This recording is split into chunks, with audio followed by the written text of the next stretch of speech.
Good afternoon, everyone. It is my pleasure to moderate this first panel.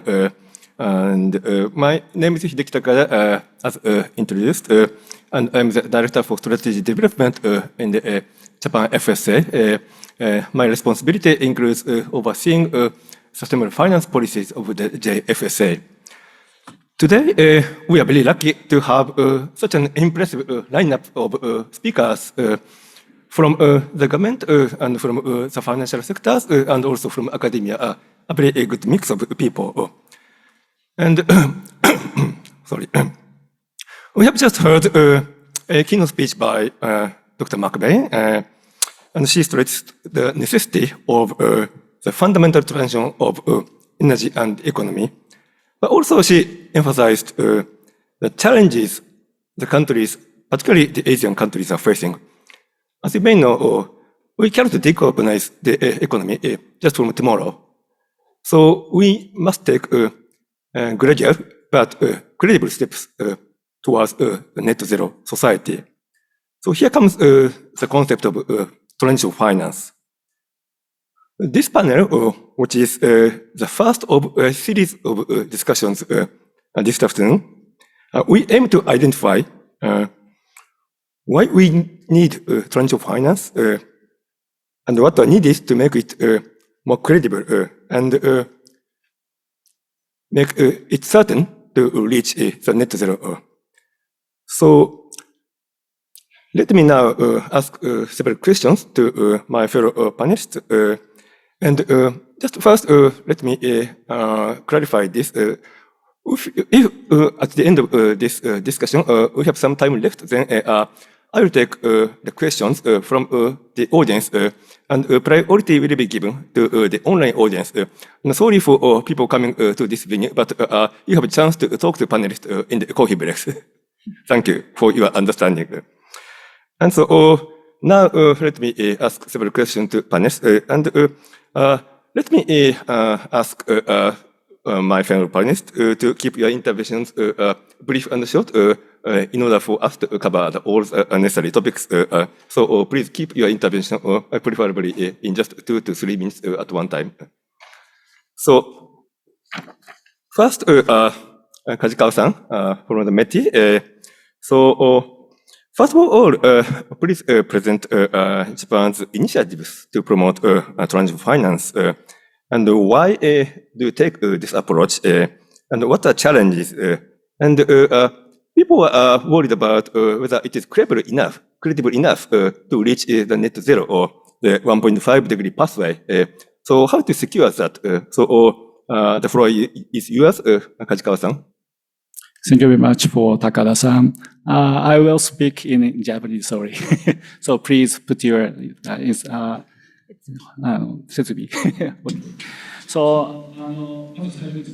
First of all, towards net zero, the pathways are of great importance. By country, the energy situation or industrial structures are different, but we have a common goal of carbon neutrality by 2050, and all countries are heading towards that goal. Thus, that would require us to secure diverse pathways. There could be different variety of pathways. Renewable energy is candidate, or already existing technology will have to be fully. But there are technologies or economic situations without alternatives today. So transition means, or the meaning of transition is to find a way towards solving those issues. Now, Dr. McBain mentioned about the importance of Asia, and she mentioned the heavy reliability on fossil fuel, which is true. So there's no one size fits all. So we need several pathways, inclusivity towards net zero, and in the Japanese government is taking various initiatives. As mentioned by Minister Suzuki in the opening remarks, JFSA, METI, and the MOE, the three ministries have come up with basic guidelines on climate transition finance. And this is a government-wide effort to promote these guidelines. But for each industrial sector, we need to find the right pathway, and each ministry or agency in charge of that particular industrial sector is responsible for pathway. Already for international maritime shipment, the MLIT is coming up with pathways, and they are also coming up with pathways for civil aviation. METI is responsible for 7 industrial sectors: energy, power, gas, oil included, and material industry, steel, chemicals, paper pulp, cement.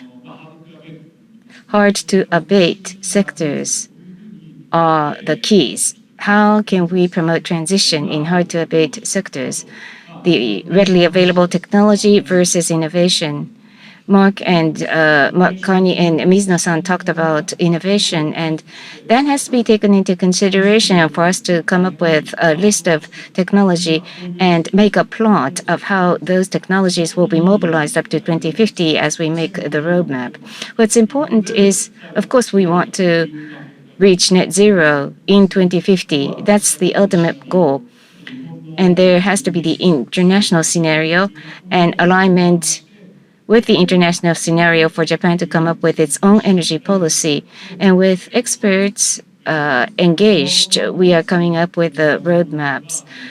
And later on, Akimoto-san will participate in another panel discussion, and Akimoto-san is the chief person responsible. So how can we secure zero? We need to keep in mind the importance of technology and scientific findings. And with scientific basis or evidence, we have to come up with the right pathways and roadmap. What would the roadmap have in terms of impact? For 7 areas, we've ensured 70% emissions, and we are thinking about autos for this fiscal year. If autos would be included, that would account for 80% of total GHG emissions.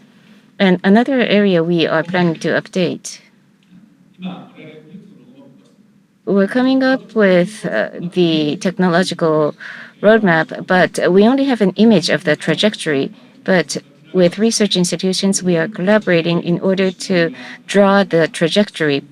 That is how we can achieve the numerical targets through various trajectories. And this year, we are going to do a trial so that we can make public the trajectory.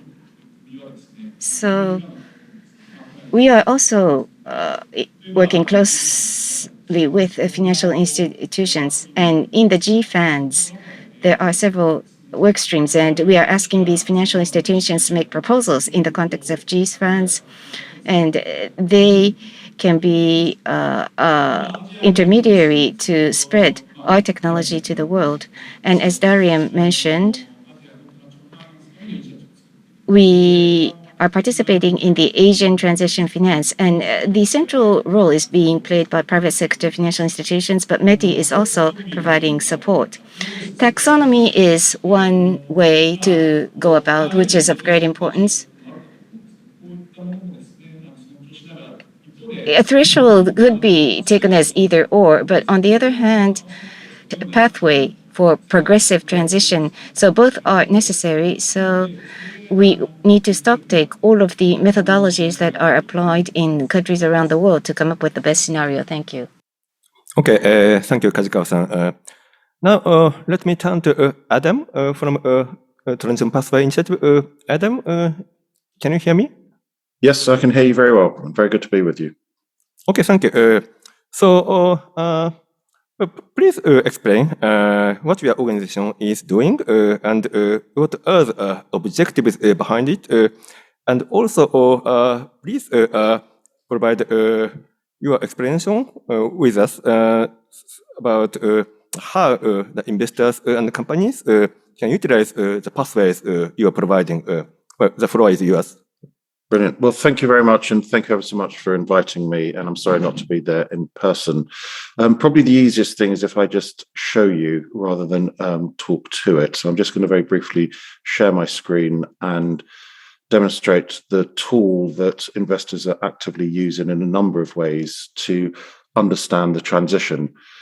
The Transition Pathway Initiative is an initiative of investors led by asset owners. My main job is to work for a pension fund and to ensure that we can provide that pension into the future over the coming decades, and that we understand the risks and opportunities that we face as an investor in relation to climate change. And to do that effectively, we needed a tool that could really help us understand the transition and really understand what it meant in sectors and what it meant in individual companies, and then support our engagement with companies, our work with them, but also the way that we then can align our investments. And TPI was therefore created based at the London School of Economics Grantham Research Institute in partnership with FTSE Russell. And it provides an independent, free, academically rigorous tool to support investors. And here you can see there's 125 investors actively using it, a significant portion of the market. And to date, we assessed 479 companies across 46 different countries in 16 sectors. And this is going to be expanded very dramatically, but we started with the most carbon intensive companies. We have two parts of the assessment. One is looking at management quality, and there we look at whether the board of a company are doing all the things that are sensible to address the transition, where they have policies, whether they have lead executives, and this very much aligns to the rationale of the TCFD. The second assessment, which I would venture is the most important, is the actual action part. Are companies setting targets? And here we assess the companies based on their public disclosures against these benchmarks. And these benchmarks are derived from the International Energy Agency, and we're starting to integrate 1.5 degree scenarios into each of the assessments as we update them. The most recent is for steel, aluminium, pulp and paper, which isn't reflected in this table, but we've just released the assessments for those sectors. And here in transport, you can see what this means, and you can go online, you can look at the sector, you can look at the individual companies. There's no paywall or anything, it's there, it's deliberately available, so there's transparency around this. But based on company disclosures, the assessments we've been able to make across these sectors shows that you're beginning to see a number of companies set in, particularly in the auto sector, long-term targets that are aligning to a 1.5 degree scenario. But equally with that, you're not seeing that translated into the medium and the shorter term targets in that sector. Whilst in the airline sector, you're beginning to see shorter term targets that are sufficiently rigorous, but you're not seeing that in the longer term. And the tool enables you to understand these different pathways, because it is a transition from where we are today to where we need to get to. In terms of Japanese companies, we assessed 46 companies, and a quarter of them that we assess at the moment are aligned in their 2050 long-term target. But very few have an alignment across short, medium-term targets.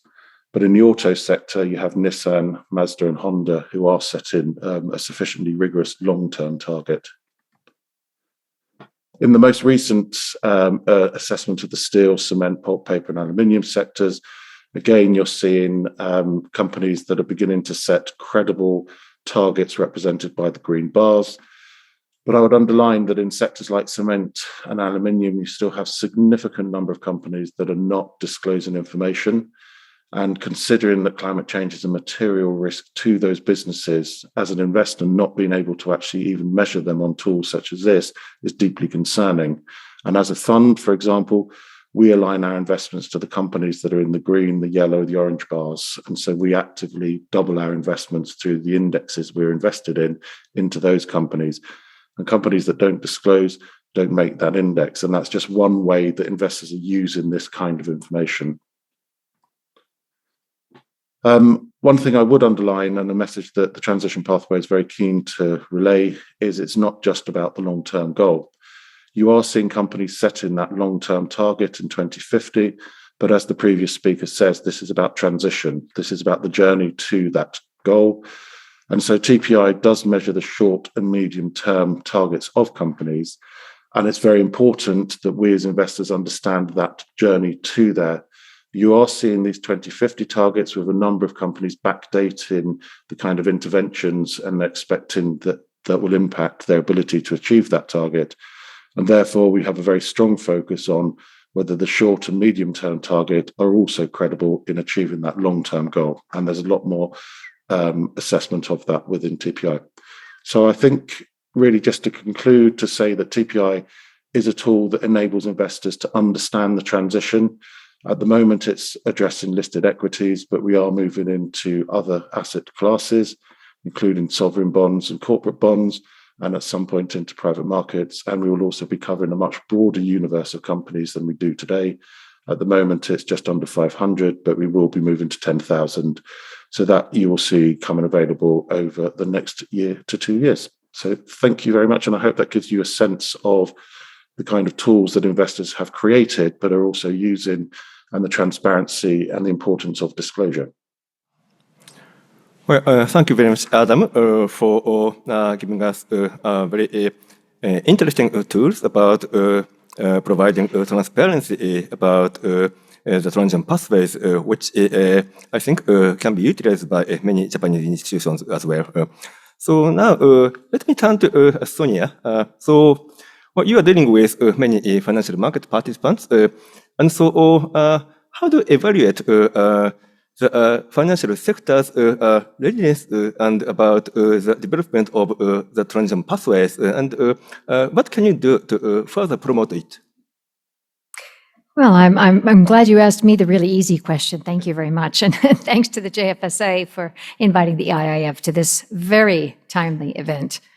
So, developing pathways to net zero across the financial sector is going to require consistency in approach, methodology, and tools to do three really important things. One is to set targets, two is to align portfolios, and three is to measure and report progress toward net zero. So across the whole industry, we're all working hard on developing best practices for transition plans, and these present some really complex methodological challenges. And first of all, on risk assessment, right? There's very little clarity on internal carbon pricing in assessing the credit risk of companies that financial firms lend to and invest in. In addition, the methodologies used to assess the impact of climate risk and opportunities on company valuations are inconsistent. And we heard Mark Carney and Hiro Mizuno talk about this just now. And there's also significant challenges in developing net zero pathways. Again, we don't have consensus on a big one, how to account for carbon offsets, both for financial firms and for their corporate counterparties. And here I just want to highlight the work of the Integrity Council for Voluntary Carbon Markets in establishing core carbon principles as a benchmark for what constitutes a high-quality carbon credit. Double counting of financed emissions can also be a big problem, with a disproportionate effect on small and medium-sized enterprises because of the growing fragmentation of value chains. And there's also, sadly, disagreement about timelines for phasing out coal financing and for what constitutes coal exposure in the first place. And indeed, in some parts of the world, including my own, in the US, there are signs of backlash against the whole concept of phasing out coal financing at all. And that's a serious concern for global sustainable finance policy. It's also hard for financial firms to have consistent coverage of climate risk and financial emissions across all of their products and business lines, including things like off-balance sheet exposures. And the same thing for natural capital risks, as Darian McBain just mentioned a minute ago, finance linked to deforestation or ocean warming. These are very difficult things to assess. So part of developing net zero pathways is going to involve constant evaluation of decarbonization technologies to ensure that they are credible. And Adam made some really good points there. Useful metrics like carbon intensity and criteria like feasibility, scalability, cost, and affordability. And these metrics can be used across a whole spectrum of technologies, including renewables, energy-efficient retrofits, green hydrogen, very popular here, carbon capture and storage, and so on. And finally, in thinking about how to incentivize change across the real economy, how do we, as financial firms, balance engaging with clients and companies to encourage transition? How do we balance that with divestment and the tremendous pressure to divest to achieve net zero targets? And the JFSA references this in their new supervisory guidance. It's such an important question. And that brings me to my final theme around transition finance. You had asked about the industry and transition finance. Look, evaluating the credibility of transition finance, nobody said that was easy. It's a really tough job. So in some areas like green bonds, we have well-established market criteria, but in other areas, think about project finance, derivatives, underwriting. There's a long way to go on both definitions and standards, especially in financing hard-to-abate sectors.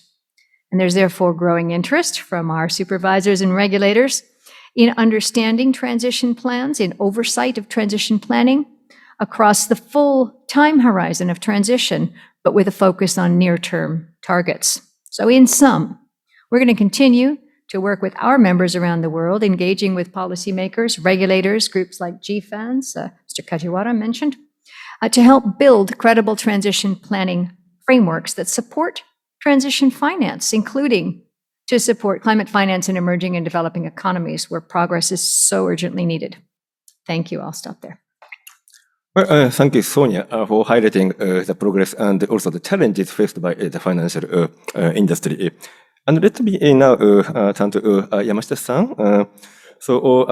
As we all know that Japan has very few natural resources, and particularly the current rise of energy prices may have a significant impact on our economy, and particularly after the Ukrainian war, as mentioned by the keynote dialogue between Mr. Carney and Mr. Mizuno. So from energy security viewpoints, what kind of transition finance and transition pathways are required? And in your view, the current events, does that mean the importance of more global coordination or national security? The floor is yours. Oh, thank you very much for a good question, Takada-san. And thank you very much, actually, to include a voice from the energy sector or energy policy sector. Energy security is the backbone of energy policy, not only in Japan, but also in most of the Asian countries. We are energy importers. On the other hand, we all will know that the addressing climate change and aiming at carbon neutrality have become our code of conduct. So basic rule for energy security is maximum use of domestic resources, which actually coincides with the sustainable development considering the climate change issue, and diversification of energy and diversification of import sources. The Russian invasion to Ukraine has brought huge turmoil to energy markets and global economy. Japan is not connected by power grid nor gas pipeline with other countries. We import most of our energy and we have limited renewable resources. It is more or less the same in other parts of Asia except China. Energy security is our basic concern and now I suppose European countries share such concern. Natural gas has become very popular globally, at least as a least emitting fossil fuel and a backup for the valuable renewable electricity. The gas is also expected to be a key fuel to produce blue hydrogen, ammonia or synthetic methane, and during the transition, this is for the during transition period. Thus, demand for gas has been growing fast around the world since early 2021, even before the invasion. Shifting away from Russian energy is inducing rapid price hike. It is also creating concern for shortage of the supply. So therefore, rush to universally ban upstream investment in gas or even oil does not seem right. The cautious judgment is required so that it does not give serious impact on transition towards decarbonization, not only for developed, but also for developing countries, as the conversation earlier the two gentlemen mentioned. The potentially damaging result would be that those countries with domestic coal resources to go backwards and start developing new coal mines, or to restart facilities using coal. Most of the existing coal thermal plants in ASEAN, for example, are relatively young. Co-burning ammonia with coal will reduce CO2 emissions down to the same level as burning the natural gas. And it is eventually that we can also move away from the coal and ammonia to the hydrogen for power generation. But after such transition period of using blue hydrogen, we will have green hydrogen and CDR, which by then will be more economical. So as you can see, we definitely need transition finance. The Ukraine issue has an impact not only on energy, but also on food supply and on global economy. So the variety of finance is important, not to stop actions towards decarbonization. The flexible application of finance is essential not only for Japan, but also for developing Asia, so that decarbonization would not backfire. Thank you. Okay, thank you very much, Yamashita-san. Now, let us move on to the second set of questions about how to finance the innovative new technologies that are needed for transition pathways. But unfortunately, the time is running out very, very quickly. So I would appreciate if you could keep your interventions in a super brief. So now, let me start from Yamashita-san again. And so, can you explain, so what do we need to have into the future in terms of the new technology for decarbonized energy and decarbonized economy? Okay, I tried to be short, but there are so many things to say. The IPCC AL6, the Working Group 3 report emphasized that the decarbonization in the final demand sector is important. It also recognizes the CDR, carbon dioxide removal technologies are indispensable. Every country will need technologies to decarbonize non-power generation sector or hard to abate sectors, and then that requires technologies on hydrogen, ammonia, synthetic methane, bioenergy, and CCS. We will also need these CDR technologies. So each country has different combination of tools and approaches depending on the climate, economic and social and industrial structures. So technological development is required depending on the area and in usage. So also we need innovative nuclear reactor technologies, including SMR, as well as nuclear fusion technologies. That is for the farther down into the future. These are the also important clean electricity source. The utilization of digital technologies is essential into the future where electricity will be the major energy. So the investors in financial services are required to work with the users how to avoid making their assets from becoming stranded. Investment with the exit strategies are important rather than universal banning of investment and financing to fossil fuel related technologies. I think we are facing huge the issues of increasing population, and we are also promising ourselves to increase the use of electricity.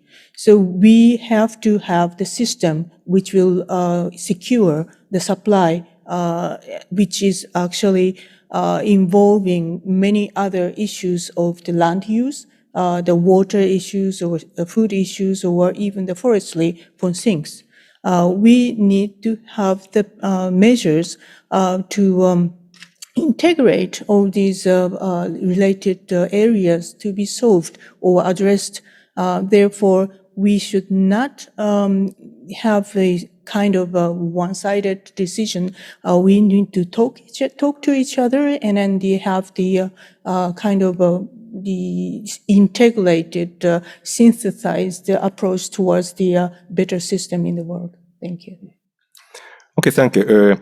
And then let me turn to Sonia and also Adam in turn about how could we secure the necessary financing for all those new technologies, maybe from the financial institution perspective and also from investors' perspective. So in turn, so the first, Sonia, please. I've got it down to 2 minutes. So financing the new technology that supports NetZero just needs all hands on deck, right? Bringing together traditional sources of finance like banks and institutional investors with private equity, with venture capital, with philanthropic funding, all of this supported by effective international climate policy and the academic research that brings these technologies to life. And the public sector, as you say, has a really key role in both in incentivizing finance and providing the right policy environment. So effective climate policy, carbon pricing mechanisms, and energy strategy all help incentivize finance for green technology. And as Bill Gates often highlights, we need to bring down the green premium, right? The additional cost of choosing a clean technology over one that emits more greenhouse gases. And right now, clean solutions are usually more expensive than high emission ones, in part because we don't factor in the true economic and environmental costs of existing energy options like fossil fuels. And another key public sector role is for the multilateral development banks and development finance institutions. And there's all kinds of ways these can catalyze funding for new technologies. A good example here is the $8 billion climate investment funds supported by development funds from Japan, from the UK, from the US, and other wealthy economies. And among these, the Clean Technology Fund offers flexible, below-market rate capital to renewable energy projects, giving long-term concessional finance to developers and blending it with development bank capital from multilateral development banks. And this offers cornerstone capital at very low rates, maybe 1 or 2%. And then that can be crowded in due course by much higher private sector rates, say 10, 12%. And that overall is a very attractive blended finance interest rate. And this kind of blended finance is especially relevant both for high risk and unproven new technologies and for channeling climate flows to emerging and developing economies, as Mark Carney mentioned. But the trick is to bring all these different parts, the technology funding ecosystem together in a way that supports innovation, enables scale, and ultimately brings down the cost of green technology. Collaboration, and Minister Suzuki referred to that earlier. So for our part, the IIF will continue to help bring the private financial sector to the table and support key discussions like the one we're having today to help realize our common goals. Okay, thank you. So now, Adam, please. Well, I think many of the comments that's just been made I would associate myself with. So rather than repeat them, I would just say, well said. But I think it's important also to link to what companies are actually saying that they want to do. I mean, as an investor, we don't view it as our role to inform a company which technology they should use. That's the company's expertise. And so I think it's really important that the transition plans companies are coming forward with clearly demonstrate not only their commitment to achieving societal goals, which governments have set in terms of the Paris Agreement and climate change, so therefore demonstrating they have clear targets in the short, medium, long term, but that they're also demonstrating that they have plans to implement and achieve those targets. And I think that's where the dialogue with companies and investors is really crucial. And in that, we need to understand how they're allocating their research financing, but also their capital expenditure. And increasingly, you'll see greater scrutiny of that by investors. And I think that's where the opportunity really is to build confidence from investors in companies' approaches and strategies that they're going to utilize certain technologies as part of their plan to achieve their targets. But I think it's very difficult for investors to have confidence in a company's strategy or plan unless there's evidence of the robust commitment to the targets. So these things go together. And I think the moment you've got those targets, that there's clarity and independent verification that they're sufficiently robust, that you then enter into a space where you're in almost partnership with that company because you see their commitment, you want to work with them, you want to support them, and clearly finance can play a very important role in providing the transition finance, be it in bonds, be it in retaining your share ownership, etc. And I think that gets unlocked by having credible plans that ensures that the target is there, the strategy is there, the alignment to the capital expenditure is there, and that the plan is coherent. And on that basis, I think you're in the territory where investors will respond positively to you. And that's probably the most effective way to build up that trust and commitment. Okay, thank you very much. So now, my final question to Kajikawa-san. Yes, there was talk about the role of public policy. So, can you explain what kind of policy packages do you provide to facilitate the company's actions on innovative technologies? Thank you for the question. Innovation for carbon neutrality is essential. So how risk sharing is done is an important factor.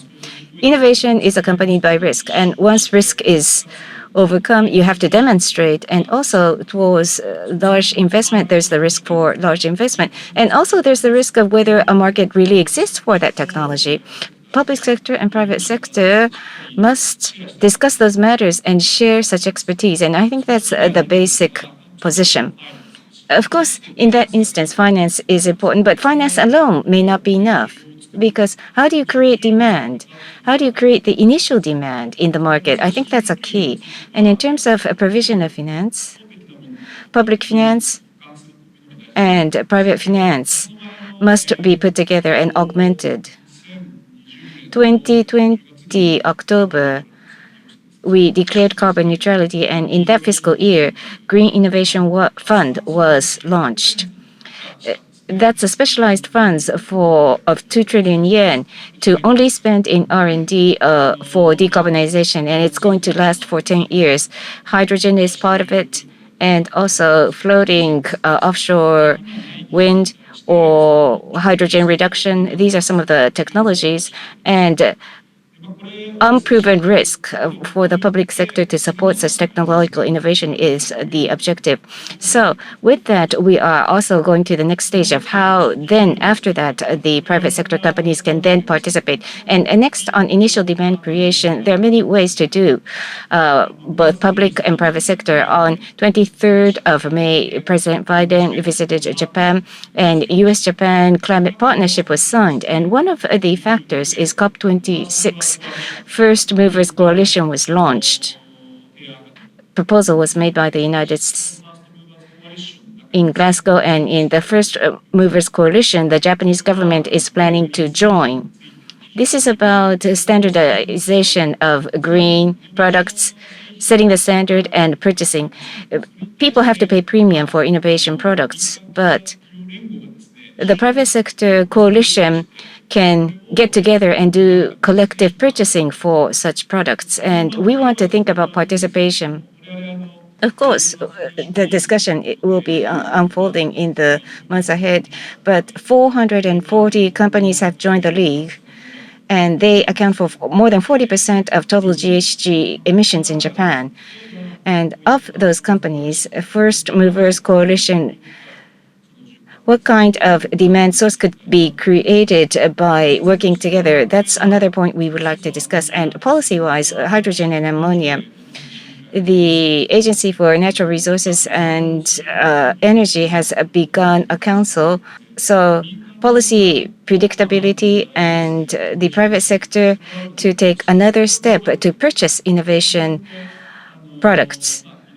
So through such efforts, we want to plant the seeds of innovation. And if the society can see the direction, private sector will, innovation is not just a pie in the sky. It's real, it's important. If they understand that, we can get together and create that. Okay, thank you, Kajikawa-san. I have received a number of questions from the audience, but unfortunately, we are already past the scheduled time, so I would like to conclude this panel session. But I think we have had many good takeaways, and this is a very good introduction to the topic before we move into the sectoral breakouts after the coffee break. Thank you very much for my fellow panelists.